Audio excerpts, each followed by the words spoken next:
A'udhu billahi minash shaitanir rajim. Bismillahir Rahmanir Rahim. Students, today's lecture outline is variation in thermoelectric EMF with temperature, resistance thermometer, and exercise numericals. Is variation in thermoelectric EMF with temperature. In the given figure, show an arrangement to study the effect of temperature difference between the two junctions in copper iron thermocouple. आपके पास यहाँ एक circuit diagram given है एक thermocouple की, जिसमें दो junctions मौजूद हैं, एक जंक्शन ए है और एक जंक्शन बी है।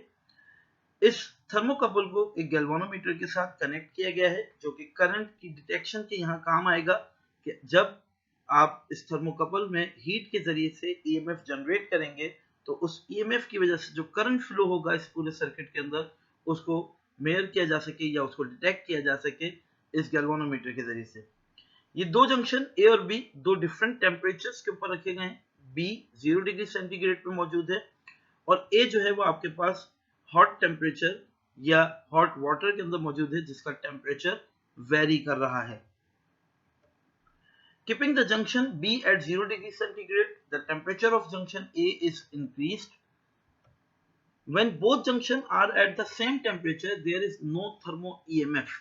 यानी कि अगर आपके पास दोनों जंक्शंस का टेम्परेचर सेम है तो किसी किस्म का कोई EMF जनरेट नहीं होगा, क्योंकि आपके पास जो कंडीशन है यहाँ पर वो थर्मली इक्विलिब्रियम की कंडीशन है और थर्मली इक्विलिब्रियम की कंडीशन में हमारे पास किसी किस्म का थर्मो इलेक्ट्रिक EMF जनरेट नहीं हो पाएगा, किसी भी किस्म का थर्मोकपल का प्रोसेस यहाँ पर नजर नहीं आएगा। Thermo EMF increase with temperature and reaches a maximum value at a certain temperature called neutral temperature Tn. जैसे जैसे हॉट जंक्शन का टेम्परेचर इंक्रीज होना शुरू होगा, थर्मो EMF की वैल्यू भी इंक्रीज होना शुरू होगी। हम देखेंगे कि गैल्वानोमीटर में डिफ्लेक्शन ऑफ निडल स्टार्ट हो गई है और इस डिफ्लेक्शन से हमें पता चलेगा कि सर्किट में करंट फ्लो होना शुरू हो गया है due to the generation of thermo electric EMF। जिस टेम्परेचर पे आपके पास ये अपनी सैचुरेशन पॉइंट पे पहुंचेगा, यानी कि एक ऐसा पॉइंट जहां पे आके ये थर्मो EMF अपनी मैक्सिमम वैल्यू को अप्रोच करेगा, इस टेम्परेचर को न्यूट्रल टेम्परेचर का नाम दिया जाता है, जो कि Tn से जाहिर है। The value of neutral temperature is constant for thermocouple and it is independent of the temperature of the cold junction. Value of neutral temperature, ये constant temperature एक वैल्यू है हर कपल के लिए, ठीक है, हर थर्मोकपल के लिए, और इंडिपेंडेंट है टेम्परेचर ऑफ कोल्ड जंक्शन से, यानी कोल्ड जंक्शन से इसका कोई ताल्लुक नहीं है, ये टोटली डिपेंड करती है हॉट जंक्शन के ऊपर।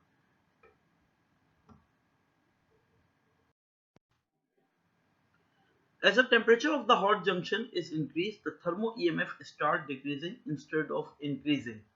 हम ये देखते हैं कि जब एक मैक्सिमम पॉइंट, यानी कि आपके पास टेम्परेचर एक ऐसे पॉइंट पे मौजूद है जहां पे मैक्सिमम EMF जनरेट हो रही है, उसके बाद अगर हॉट टेम्परेचर जंक्शन का टेम्परेचर इंक्रीज किया जाएगा फर्दर, तो यही EMF डिक्रीजिंग वैल्यू की तरफ बढ़ना शुरू हो जाएगा, यानी कि एक मैक्सिमम या हम कह सकते हैं सैचुरेशन रीजन पे पहुंच के ये EMF वापस डिक्रीज होना शुरू हो जाएगा अगर हॉट टेम्परेचर के जंक्शन के टेम्परेचर को इंक्रीज किया जाने लगेगा। जिस टेम्परेचर के ऊपर EMF 0 हो जाएगा, अगेन उस टेम्परेचर को इन्वर्जन टेम्परेचर कहा जा सकता है। The particular temperature at which the thermo EMF become 0 is called inversion temperature. आपके पास ग्राफ में भी ये चीज दिखाई जा रही है कि 32 फ़ारेनहाइट से टेम्परेचर इंक्रीज होना शुरू हुआ और 518 फ़ारेनहाइट के ऊपर मैक्सिमम EMF जनरेट हुआ।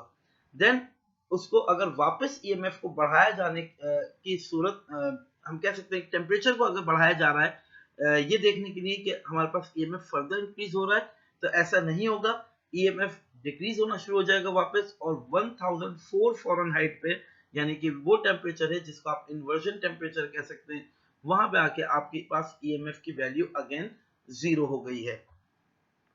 Now the next topic is resistance thermometer. Resistance thermometer, or also called resistance temperature detector (RTDs), are sensors used to measure temperature by correlating the resistance of RTD element with the temperature। यानी ऐसे thermometer जो कि resistance के change होने की वजह से temperature के मेजरमेंट करें, और ये रेजिस्टेंस चेंज हो रही हो आपके पास थ्रू इलेक्ट्रिक प्रोसेस, या ये रेजिस्टेंस चेंज हो रही हो थ्रू थर्मल प्रोसेस। दोनों सूरतों में आपके पास थर्मोमीटर्स वर्क करेंगे और टेम्परेचर नोट करेंगे जिस बॉडी के अंदर ये कनेक्ट किए जाएंगे। Common RTD sensing element constructed of platinum, copper or nickel have a unique and repeatable and predictable resistance versus temperature relationship and operating temperature ranges.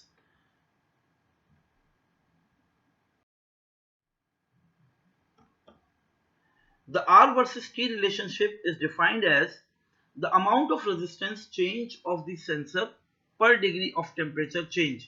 यानी कि रेजिस्टेंस आपके पास जितनी चेंज हो रही है उस सेंसर की किस लिहाज से, टेम्परेचर के चेंज के लिहाज से। तो इस रिलेशन को हम रेजिस्टेंस वर्सेस टेम्परेचर रिलेशनशिप का नाम देते हैं रेजिस्टेंस थर्मोमीटर के अंदर। Platinum is the best metal for RTDs because it follows a very linear resistance temperature relationship। हम कह सकते हैं कि प्लेटिनियम की ये क्वालिटी है कि उसे RTDs में यूज किया जाता है क्योंकि इसका रिलेशन R और T के दरमियान, यानी R और T के दरमियान जो रिलेशन है वो आपके पास एक लीनियर रिलेशनशिप है। यानी कि जैसे जैसे टेम्परेचर चेंज होगा या जैसे जैसे रेजिस्टेंस चेंज हो रही होगी RTD की, वैसे वैसे टेम्परेचर को मेयर किया जा रहा होगा। या हम ये कह सकते हैं कि जिस तरह से टेम्परेचर चेंज हो रहा है वैसे वैसे resistance of the RTD change हो रही होगी और वो डिटेक्ट कर रही होगी टेम्परेचर के चेंज को। The unique property of platinum make it the material of choice for temperature standard over the range of minus 185 degrees centigrade to 630 degrees centigrade.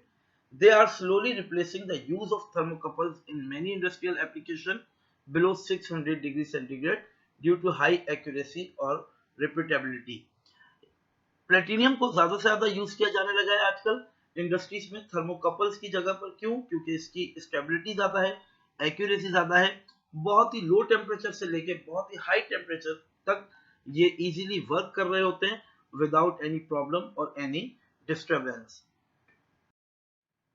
Now numericals, कुछ एक्सरसाइज न्यूमेरिकल्स आपको यहाँ पे solve करवाई जा रही हैं आपकी आसानी के लिए।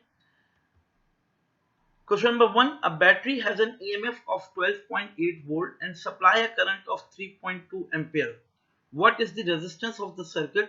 How many coulombs leave the battery in 5 minutes?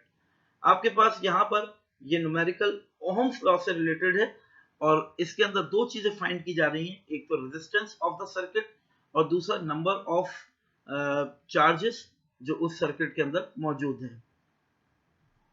Now given condition में आपके पास कौन कौन सी चीजें मौजूद हैं? वोल्टेज गिवन है 12.8 वोल्ट, करंट गिवन है 3.2 एम्पियर, टाइम आपके पास 5 मिनट गिवन है जो कि 300 सेकंड्स के बराबर है। फाइंड क्या क्या करना है हमें? Resistance first thing and number of charges Q second thing.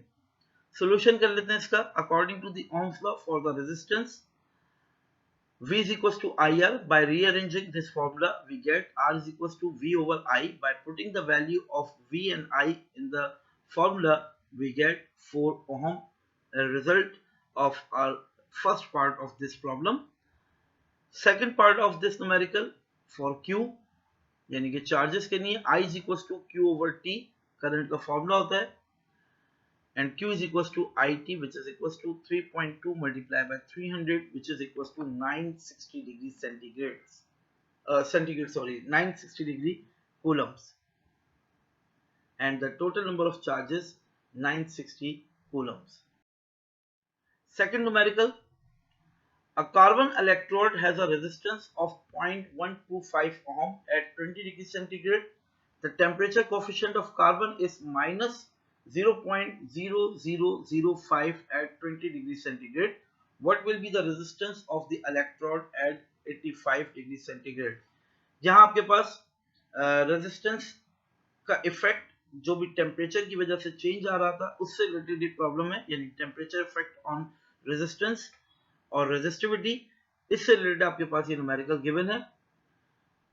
Given data आपके पास resistance at 20 degree centigrade 0.125 ohm, temperature 20 degree centigrade, the temperature coefficient of carbon alpha is equals to minus 0.0005। हमें find करना है यहाँ पे resistance of electrode at 85 degree centigrade, it means R85, यहाँ हमने R85 से डिनोट कर दिया इसको। Solution, we know that the resistance at any temperature T is RT is equals to R naught 1 plus alpha delta T, where delta T is equals to T2 minus T1। T2 आपके पास यहाँ पर यानी कि second temperature 85 given है, या higher temperature 85 minus lower temperature 20 degree centigrade, we get 65 degree centigrade. By putting the 65 degree centigrade in relation, RT is equals to 0.125 1 minus 0.005 into 65।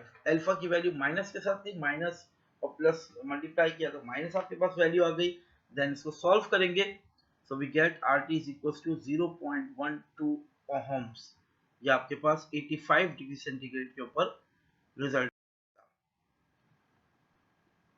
Third numerical, calculate the resistance of the wire 10 meter long that has a diameter of 2 millimeter and resistivity of 2.63 into 10 raised to the power minus 2 ohm meter।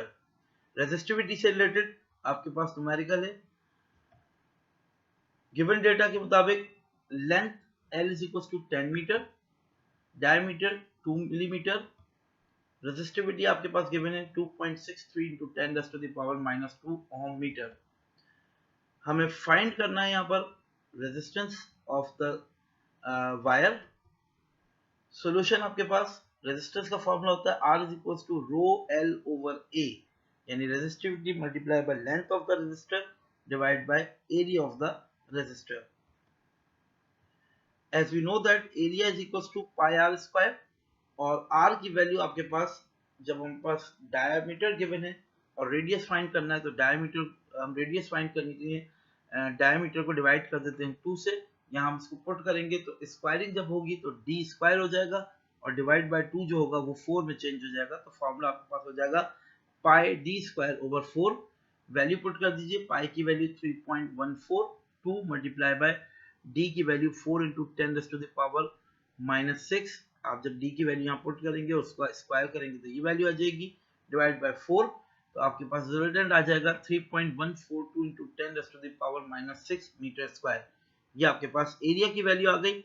Now R is equal to, R की value में फॉर्मूले में values put की हमने, R is equal to 2.63 into 10 raise to the power minus 2 multiply by 10 divided by 3.142 into 10 raised to the power minus 6, we get R is equals to 83758 ohms। Thank you students. If you feel any problem, any question, if you like to ask from me, then you can contact me on my WhatsApp number, through email or in Google Classroom. Thank you again.